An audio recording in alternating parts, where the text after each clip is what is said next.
오늘 본문 말씀에 보면 사건마다 주요 인물로 등장했던 한 사람이 소개가 됩니다. 그 사람이 누구냐면 사울이라는 사람입니다. 사도행전 5장부터 구체적으로 등장해서 특히 기독교인들을 핍박하는 일에 앞장섰던 젊은 청년, 율법에 있어서도 그 누구도 따라잡을 수 없을 정도로 탁월함을 가지고 있었고, 종교에 대한 열심도 앞서 믿었던 사람이 따라잡을 수 없을 정도로 부각되었고 주목되었던 청년입니다. 스데반이 복음을 전하다가 돌로 쳐맞아 죽을 때도 그 중심에 있던 사람 사울이었습니다. 그런데 그가 예수님을 만나고서 자기가 서 있었던 자리가 자기가 있을 자리가 아니라는 것을 깨닫고 그는 다메섹에서 예루살렘에서 복음을 전하는 일에 중심의 자리에 서 있게 됩니다. 한번 생각해 보세요. 기독교를 누구보다도 핍박했던 그가 어느 날 예수님을 만났다고 해서 기독교를 전하는 복음 전도자가 되었다. 기독교인들도 의아하게 생각하고 유대인들도 유대교의 대표적인 사람인데 그가 저렇게 하루아침에 바뀔 수 있었을까? 용납할 수 없었어요. 그래서 유대인들이 사울이 복음 전하는 것을 보고 용납할 수 없어서 그를 죽이려고 했어요. 사울을 사랑하는 사람들이 그를 그곳에 그냥 내버려 뒀다는 죽겠다 생각되어 사울을 피신하여 이스라엘의 가장 북단인 다소 지역에 피신을 보내게 됩니다. 기독교의 핍박이 본격적으로 예루살렘에서 발생되어 베드로와 몇몇 사도 외에는 다 뿔뿔이 흩어져서 제각기 제 길로 가고 있었습니다. 특히 빌립이라고 하는 집사, 그는 어디로 도망갔냐면 사마리아 지역으로 도망가게 됐어요. 근데 그곳에서 이들이 그냥 도망가는 것으로 끝난 것이 아니고 도망가면서도 복음을 전했다라고 하는 특징을 가지고 있어요. 근데 사마리아에서 어쩌면 유대인들이 생각할 때 사마리아인들은 유대 정통성을 잃어버리고 신앙을 더럽혔다 해서 유대인들이 상종치도 않는 사람들이 살고 있었던 곳이 사마리아였어요. 그런데 그곳에서 빌립이 복음을 전했더니 놀라운 일이 일어났어요.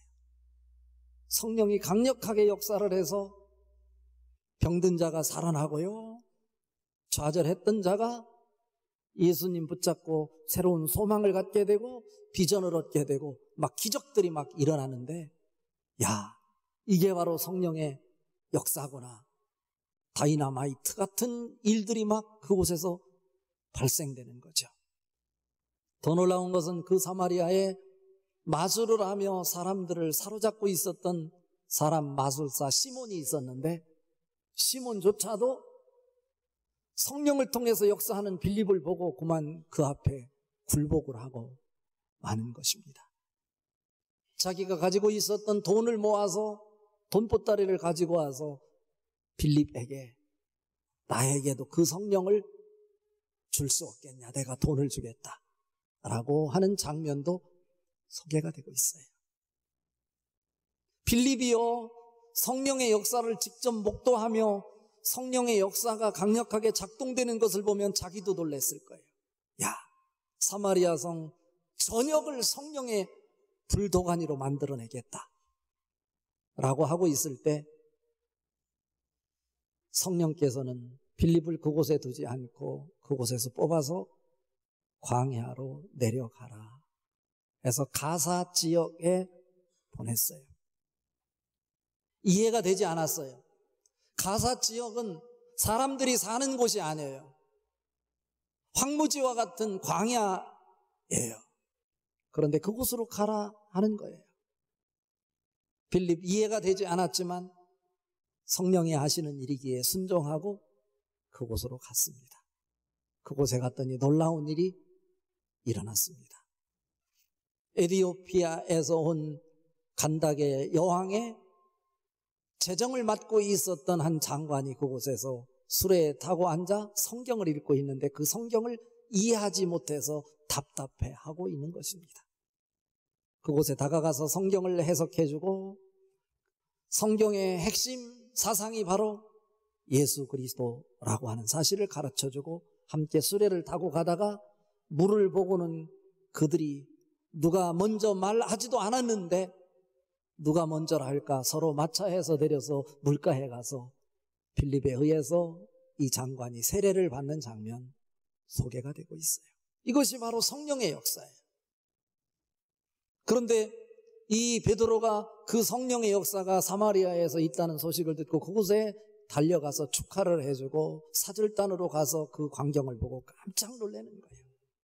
그러면서 베드로가 두루 다니면서 복음을 전했는데 오늘 본문에 보니까 룻다라고 하는 지역에 8년 동안 중풍병으로 앓고 있었던 여인 치료해주는 장면, 그리고 또 욥바라고 하는 지역에 애니아라고 하는 여인, 도르가라고 헬라어 이름으로 해석되는 여인이 죽었는데 죽은 시신 앞에 가서 죽은 이 도르가를 살려내는 사건, 이 사건을 통해서 오늘 우리에게 주시는 하나님의 마음이 뭘까?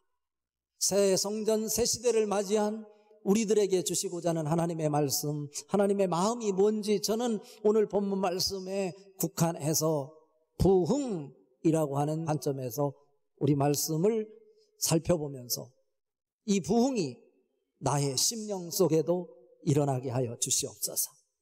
여기서 부흥이라고 하는 것은 영어로 리바이벌이라고 그래요. 리바이벌. 그리고 또 이 부흥이라고 하는 것은 르네상스라고도 해요. 그리고 리컨스트럭션이라는 단어를 사용하기도 해요. 이 뜻은 뭐냐면 쇠퇴해졌던 것이 다시 회복되고 되살아나는 것, 이것을 부흥이라고 해요. 이것을 문예 부흥이라고 하잖아요. 르네상스. 마틴 루터가 종교개혁을 일으킨 것도 바로 문예 부흥의 이 영향을 받고 종교개혁을 일으키게 됐던 것이죠. 자, 오늘 말씀 통해서 여러분에게 부흥이 일어났으면 좋겠고 우리 가정에도, 내 인생 속에도, 그리고 서원경교회에도 우리가 하나님 말씀으로부터 벗어나 쇠퇴해져 힘을 잃고 있었던 것이 다시 하나님 말씀 속에서 다시 회복되는 역사, 다시 생명이 작동되는 부흥의 역사를 경험될 수 있기를 주님의 이름으로 축복합니다. 자, 오늘 말씀을 통해서 우리에게 주시는 메시지 첫 번째로 예수 생명과 예수 이야기로 가득 찬 교회가 부흥하는 교회이다 입니다. 성전이 아름다운 교회가 부흥하는 교회가 아닙니다.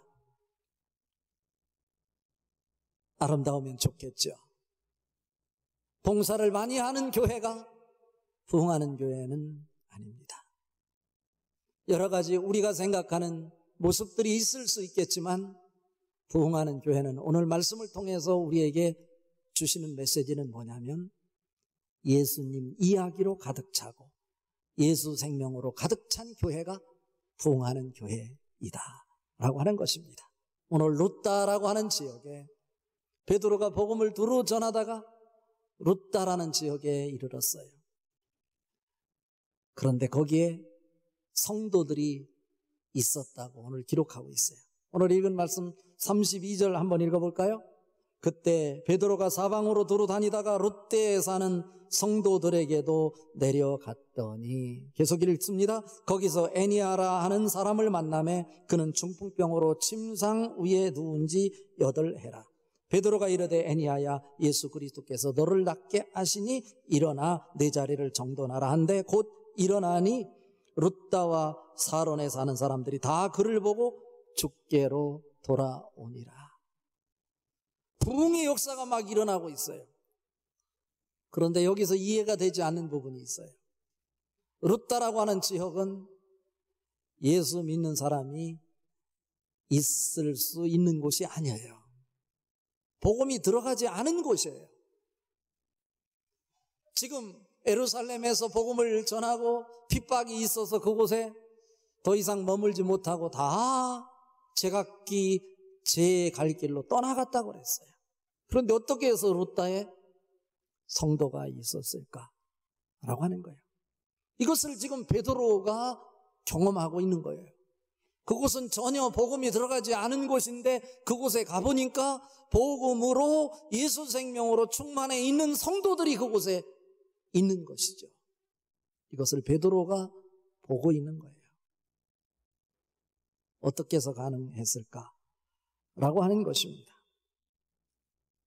저는 이 말씀을 묵상하다 그 해답을 사도행전 8장에서 찾았어요. 바로 이거다. 빌립이 사마리아에서 복음을 전하면서 성령의 역사를 강력하게 경험했다고 그랬잖아요. 그런데 그곳에서 성령의 역사를 더 충만히 경험해야 될 터인데 성령께서 빌립에게 나타나서 사람이 살지 않는 어디 가사 지역에 가라고 명령해서 순종해서 갔더니 에디오피아 여왕의 재정을 맡은 장관을 만나 복음을 전했다고 말씀했어요. 그곳에서 이 빌립이 복음을 전하고요, 세례를 그 장관에게 주었을 때 갑자기 성령께서 이 빌립을 이끌고 어디로 또 이끌었냐면 아소도라고 하는 지역에 데려다 놓고는 성령님이 사라졌어요. 안 보여요, 안 보여.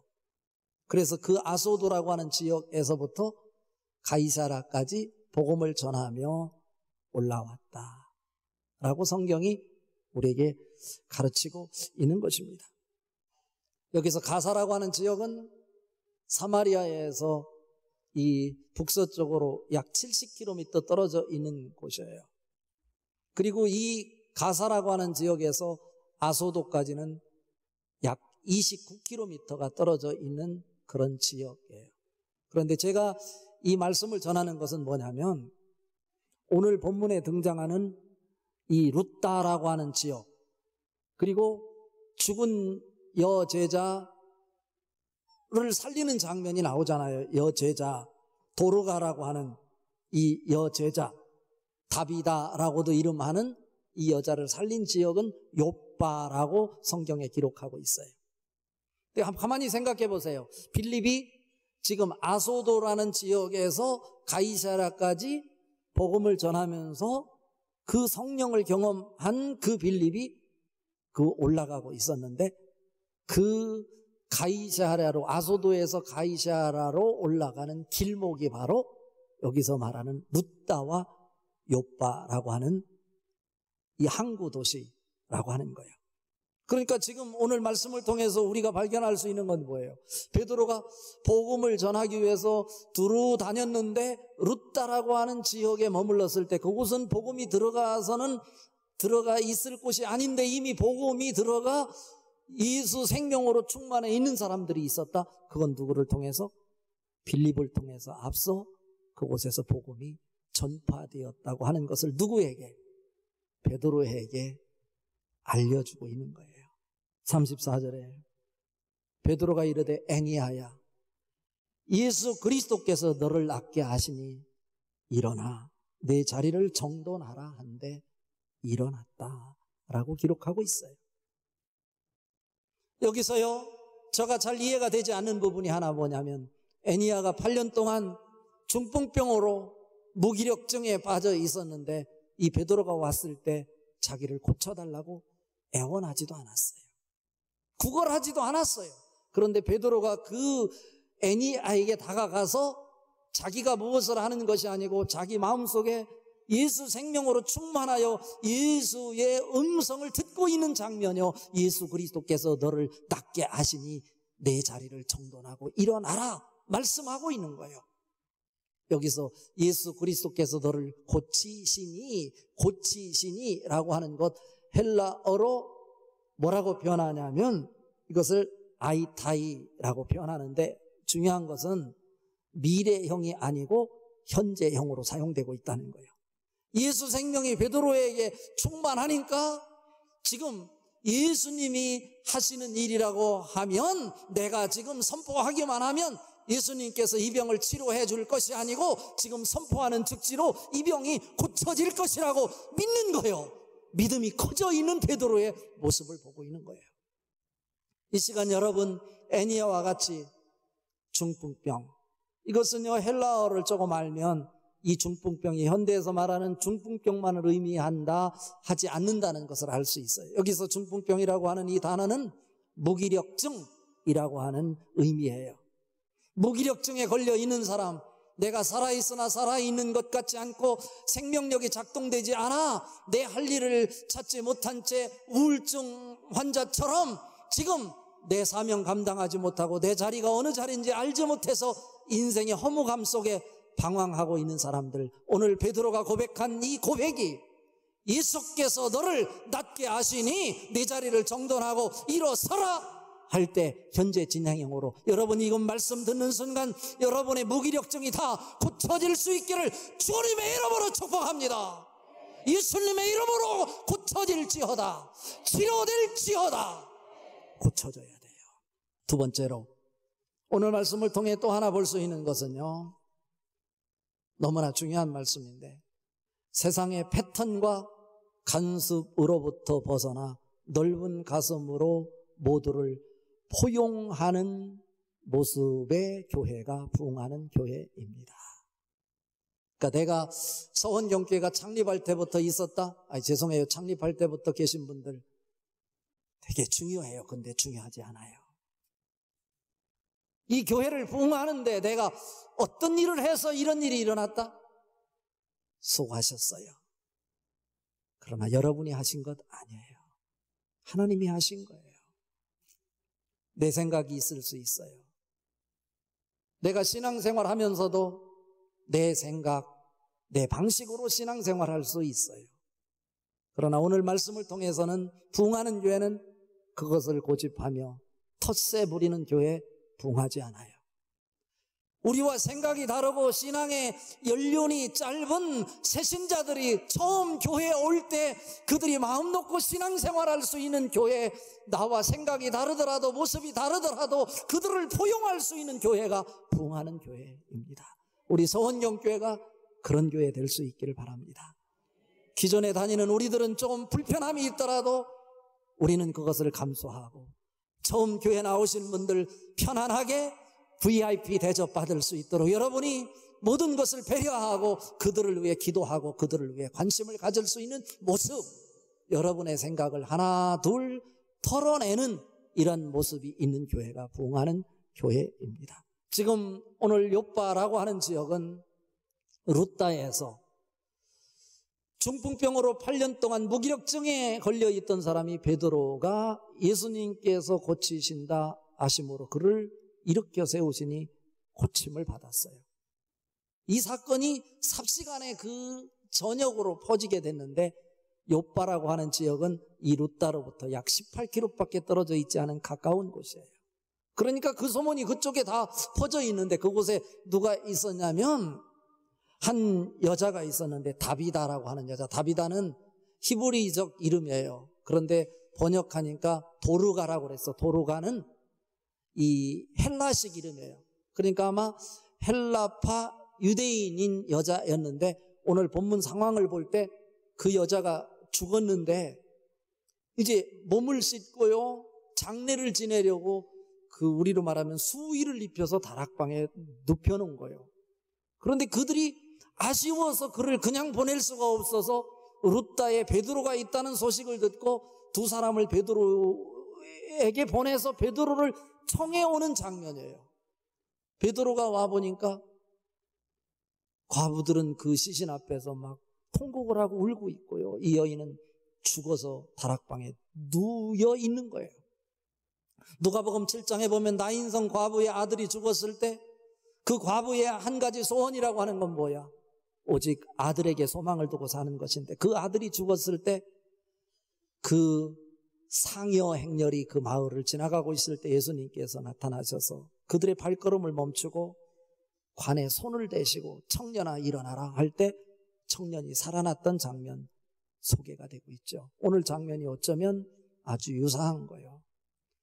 절망, 좌절, 아픔, 쓰라림, 고통, 죽음, 암흑, 이 나쁜 것이라고는 다 모아놓은 것이 바로 오늘 상황이 아닐까 싶어. 그런데 지금 과부들이 다 모여서 그 도르가, 다비다라고 하는 여자가 죽어있는 그 시신 앞에서 울고 있는 거예요. 절망이에요. 그때 베드로가 그 사람들을 다 내보내고 다락방에 그 시신과 베드로가 마주 앉았는데 땅에 엎드려 하나님께 기도하고, 다비다야 일어나라 하니 살았다는 거예요. 어찌 된 일일까요? 이것은 마가복음 5장 41절에서 소녀가 죽었을 때 예수님께서 달리다굼 했던 장면 여러분 기억하죠? 여기서 달리다굼이라고 하는 것은 아람어인데 히브리식 발음으로 표현해 놓은 거예요. 이것은 예수님이 하신 거예요. 예수 생명으로 충만하니까 베드로는 아무것도 할 수 없지만 예수 생명이 베드로를 온통 주장하니까 지금 예수님이 흉내를 내고 있는 거예요, 베드로가. 그러니까 아람어로 말하면 여자야 일어나라, 다비다야 일어나라, 뭐라고 할 수 있어? 다비다 쿰 하고 있는 거예요. 그랬더니 이 여자가 죽었는데 살아났어요. 할렐루야. 여러분 건강히 살아날 수 있기를 바랍니다. 여러분 사명이 살아날 수 있기를 바랍니다. 인생이 살아날 수 있기를 바랍니다. 좌절과 절망이 소망과 기쁨과 비전으로 살아날 수 있기를 주님의 이름으로 축복합니다. 이것이 살아나야 돼. 그런데 여기서 더 중요한 것은요, 43절 한번 읽어봐요. 베드로가 요빠에 여러 날 있어 시몬이라는 무두장이의 집에서 머무니라. 무두장이라고 하는 것은 짐승 가죽을 벗겨서 가방을 만들고 옷을 만드는 이런 직업을 가진 사람을 무두장이라고 그래요. 이것은 유대인에 의하면 부정적인 거예요. 유대인이 가까이 할 수 없는 거예요. 더러운 거예요. 베드로는 정통 유대인이에요. 정통 히브리인이에요. 지금 베드로 생각에는 무두장이 집에 머물 수 없는 거예요. 루타에서 이방인이 예수 믿고 구원받을 수 없는 거예요. 요빠는 구약에서 요나가 니누에로 가라고 할 때 다시스로 도망가기 위해서 배를 타기 위해 갔던 항구가 바로 이 요빠라는 항구예요. 지중해 한 중심에 서 있는 항구. 그런데 지금 그곳에서 죽은 다비다를 살려내고 또 과부들이 막 우는데 그들에게 예수 생명을 전해서 부활이 무엇인지를 보여주고, 그 광경을 보았더니 그 지역에서도 많은 사람들이 죽게 돌아왔다. 부흥의 역사가 일어났다. 그런데 그 사건을 일으키고 이 베드로가 그곳을 떠난 것이 아니라 무두장이 집에, 유대인들이 볼 때는 용납되지 않고 부정의 상징인 그 집에 여러 날 머물렀다. 무엇을 얘기하는 걸까요? 베드로가 가진 생각, 어쩌면 자기 생각이 옳다고, 자기의 관습이 옳다고, 세상적인 살아가는 세상의 패턴, 그것이 옳다고 생각하고 지금까지 신앙생활을 해왔는데 자기 생각과는 전혀 다른 유대인이 가까이 할 수 없는 그 집에서 여러 날 머문다고 하는 것은 그곳에 머물면서 하나님 앞에서 자기 생각의 잘못된 부분을 하나 둘 털어내는 작업을 하고 있는 것입니다. 오늘 읽은 말씀 중에 39절 한번 읽어봅시다. 베드로가 일어나 그들과 함께 가서 이르매 그들이 데리고 다락방에 올라가니 모든 과부가 베드로 곁에 서서 울며 도르가가 그들과 함께 있을 때 지은 속옷과 겉옷을 다 내보이거늘. 지금 뭐예요? 도르가, 다비다는 죽었지만요, 그 지역에 있는 과부들이 잊을 수가 없는 거예요. 다비다를 떠나보낼 수가 없는 거예요. 왜냐하면 그가 살아있을 때 베푼 사랑, 헌신, 봉사를 잊을 수가 없어. 그가 가난한 자들을 위에서 옷을 지어서 그들에게 베풀었던 것, 그 흔적을 가지고 베드로 앞에 속옷과 겉옷을 들어서 보여주며 이런 일을 했던 사람인데 이가 죽어서 되겠습니까? 우리는 이를 보낼 수 없습니다. 우리 교회 부흥은요, 나를 내려놓는 헌신이 있어야 돼요. 내가 맡겨진 그 사명에 내 생명을 던지는 봉사가 있어야 우리 교회가 부흥할 수 있는 거예요. 나만 잘 된다, 나만 예수 믿고 천국 간다, 이기적인 사고 다 털어내고 오늘도 새성전 새시대에 내가 서원경교회를 위해서 드릴 수 있는 것이 무엇인지, 헌신할 수 있는 것은 남아있지 않은지, 자기의 사명의 자리에서 헌신하고 봉사함으로 하나님께 드림으로 여러분이 이 세상을 떠날 때 주변 사람들이 여러분이 헌신한 것을 들고 이를 그냥 떠나보낼 수 없습니다. 예수님 생명이 작동되는 기적을 경험할 수 있는 주역들 될 수 있기를 주님의 이름으로 축복합니다.